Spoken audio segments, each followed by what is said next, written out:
यह एक इतिहास है कि मुक्ति की इच्छा रखने वाले वाजश्रवस ऋषि ने अपने सब धनादि पदार्थ को यज्ञ द्वारा दान में दे दिया, अर्थात सर्वमेध नामक यज्ञ किया।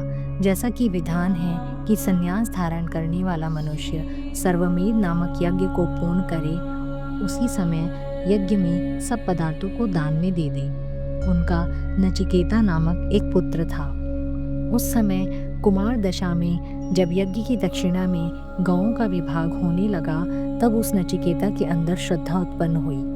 तब उसने विचार किया कि वह मनुष्य सुख भोग साधनहीन अर्थात दुख साधन युक्त स्थानों को प्राप्त होता है, जो दक्षिणा में ऐसी गौएं दान में देता है जो कि जल पी चुकी हैं और घास खा चुकी हैं, दूध दे चुकी हैं और बच्चे देने में असमर्थ हैं, अर्थात बूढ़ी हैं।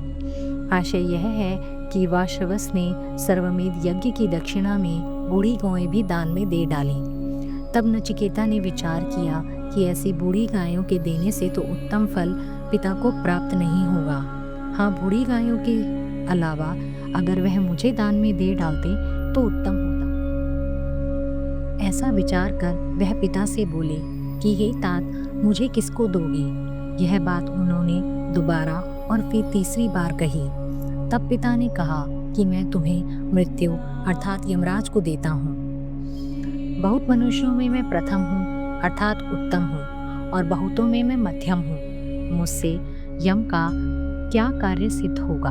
अर्थात नचिकेता के मन में विचारा कि मैं किसी से उत्तम, किसी से मध्यम हूँ, किंतु निकृष्ट किसी से भी नहीं हूँ। तब पिता ने मुझे मृत्यु के लिए क्यों दान दिया?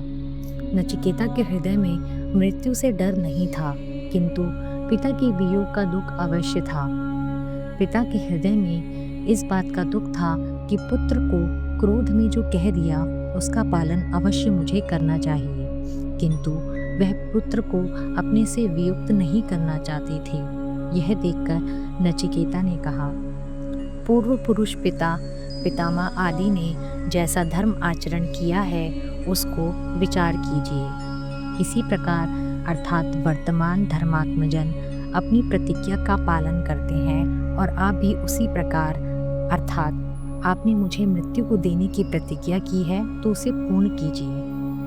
प्रतिज्ञा से विरुद्ध करके कोई अमर नहीं होता, क्योंकि मनुष्य खेती के समान जीर्ण होता है, अर्थात वृद्धावस्था को प्राप्त होकर मर जाता है।